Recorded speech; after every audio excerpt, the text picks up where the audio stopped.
Today I'm going to show you how to enable likes on the YouTube app. If you want to make sure your videos are getting the engagement they deserve, this is the tutorial for you. First, let's quickly talk about what likes are. Likes help creators know what content resonates with their audience, and they also influence how videos are recommended on the platform. Open the YouTube app on your device and make sure you're logged into your account. Tap on your profile. From the drop down menu, select your channel. Now go to the videos section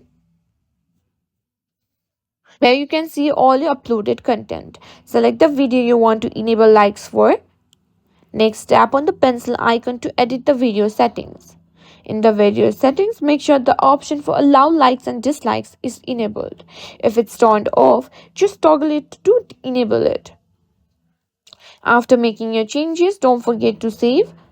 In the top right corner, your likes will now be enabled for that video. And that's it, you've successfully enabled likes on your YouTube videos.